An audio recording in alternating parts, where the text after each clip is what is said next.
A lot of people say that having plants in your house naturally just brings harmony. It brings a sense of peace. Plants remind me of people. They really do. Plants aren't all the same, and neither are people. I feel like plants are just like people, and then the more time I spend with the plants, I have a better understanding of people. It's really taught me a lot as I started raising plants. It's really taught me to be patient, which is something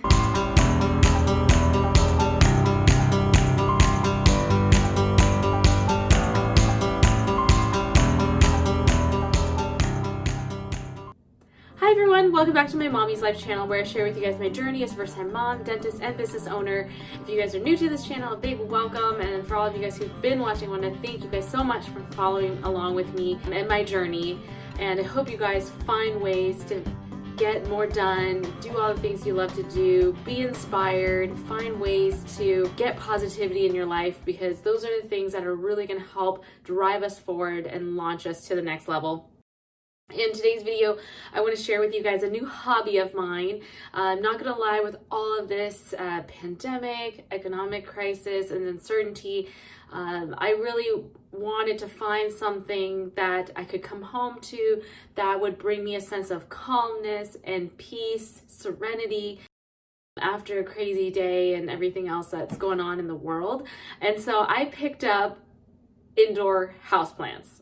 I know, and I probably have mentioned this in my videos before, I don't have a green thumb. I used to be the person that would kill anything and everything that would come into my house when it comes to plants. But I decided to take another stab at it because there are just so many beautiful plants out there. There's so many types and variety, and I wanted to give it another go. A lot of people say that having plants in your house naturally just brings harmony. It brings a sense of peace, and plus it's great to look at. So I decided to give it another go. I started this probably about a year ago, and then when we were in that quarantine time back in March, April, that's when I really started getting interested. This time it was a little different for me though. In the past, I think I would just give myself an excuse like, oh, well, I'm just not good at it, or I don't have a green thumb, so they're just gonna die. I stopped giving myself excuses, which is something that we all need to do with everything that we set our minds to, is stop giving yourself excuses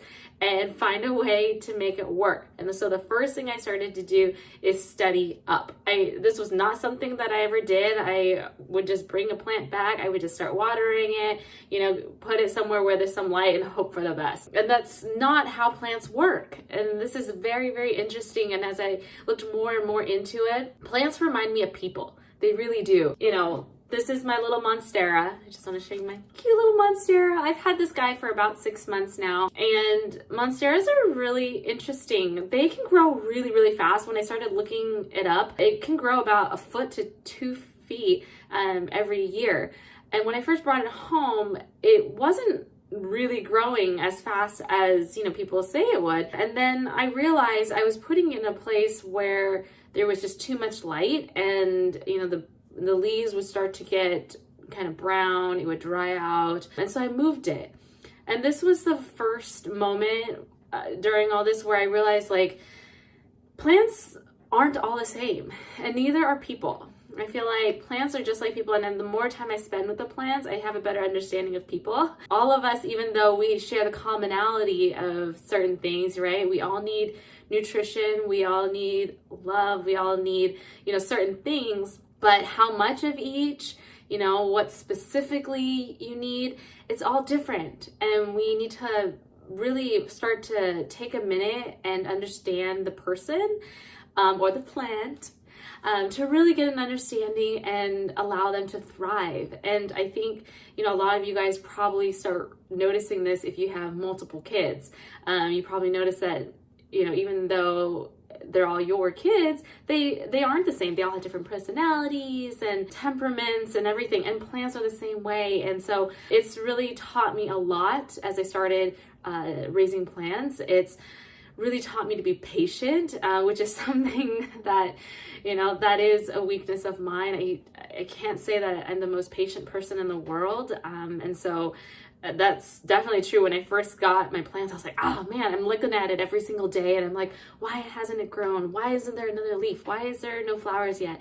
And I realized that plants they take their time. They're growing. They need to, it takes energy and time for them to actually get bigger. And so it really has taught me a lot as I started doing this. Besides, it gives me a sense of peace and happiness when I come home. The other plant that I want to share with you guys is my prayer plant. This is a pretty common one, and when I picked it up I didn't realize how finicky it was. It was a plant where I was like, oh, this got some pretty cool patterns, and so I picked it up. But this guy is the same way. The coolest thing about this plant is it likes to be crowded. It's very interesting to me. I always thought that, you want to have enough space for the root system and everything to grow, but it's not. This plant is just like a lot of us. We like to be around other people. We like the conversations. We like the comfort of others. And so you can see this is actually a later addition, this beautiful part. If I turn the plant around, you can see this little guy. So this was my first prayer plant, actually. It's still alive and I'm hoping it'll come back, but this was my first attempt and I put it in the same pot and it was just way too big. It got lonely, and a side effect apparently when you put a plant in too big of a plot is the leaf will start to get stunted and they'll just kind of fall off, and that's kind of exactly what was happening. It wasn't growing. I would get new leaves, but then 2 more would fall off, type of thing. So then I found out that it needs companies of other. It needs to be tightly bounded in a pot. So I got a friend for it, and you can see it's just been so much happier. It's got a new leaf coming out here. And the other curious thing is this right here, if you can see, this is actually a flowering stem. So I'm hoping it'll bloom in the next couple days.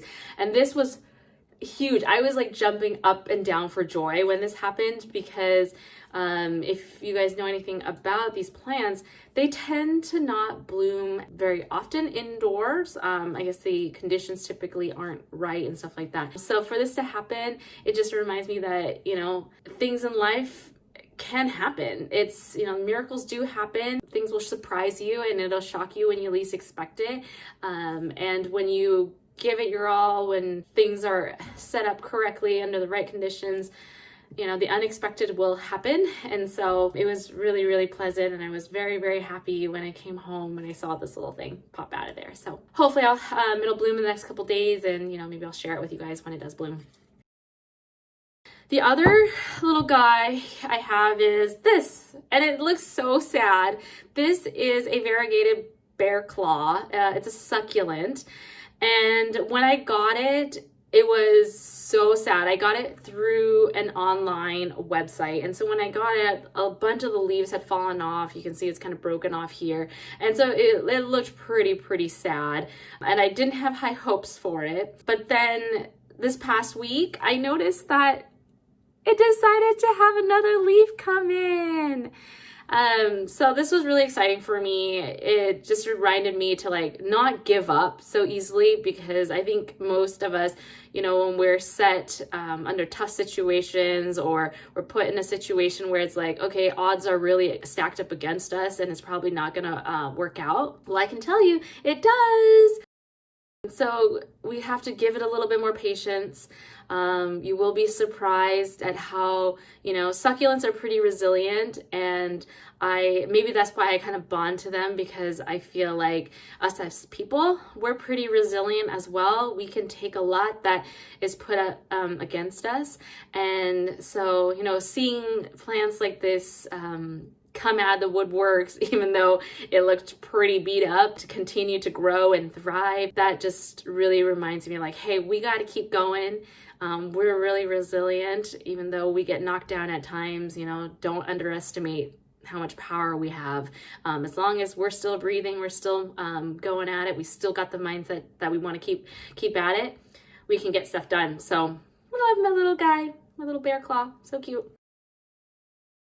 The last plant that I want to share with you guys, and by no means is my only plant left, but the last one I want to share with you guys is my desert rose. Desert rose is very interesting.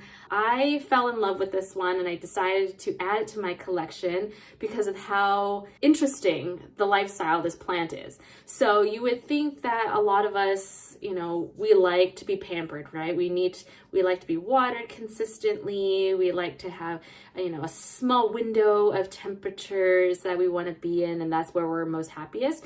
Well, desert rose, they grow most, they bloom and they blossom when they're under stress. So later in the year, when spring and summer comes around again, I'm gonna probably start stressing this guy out to see if I can get it to bloom. So this guy, it wants you to withhold water. It wants you to, you know, put it in somewhere like really cold or really dark, or, you know, no water for long periods of time to trigger it to blossom. And why I bring this up is because, you know, I think a lot of times too many of us, we get scared of challenges. We get scared of adversity or stress, and it puts us in a very tough situation. But we got to remember, a little bit of stress for us is probably a good thing. We learn new things about ourselves. We can grow. We get stronger. You know, we learn to, I feel like we get too complacent. We start to become, you know, almost lazy if we aren't under stress. And so this desert plant reminds me every day that, you know, a little bit of stress, a little bit of tough times, it's good for us. So yeah, that's what I wanted to share with you guys this week. If you guys don't have any plants, I highly encourage you to do so. It's become a little bit of an obsession now. I don't know how much more space I have to actually put these plants, but it's very, very cool. And I love them because each one of them has a different personality. And again, it just reminds me about life. You know, everybody's different. Each of our circumstances are different. All of our needs are different, but we're all the same. You know, we all need the same essential items to continue to live. And I just want all of us to remember that, you know, we're so different in so many ways, but more than ever, we need to make sure we come together. We need to understand each other, be selfless, and remember to take care of everyone around us and consider others, because at the end of the day, it will benefit us as well. So I hope you guys enjoyed this video. If you did, make sure you like and subscribe, and we'll see you next time. Bye.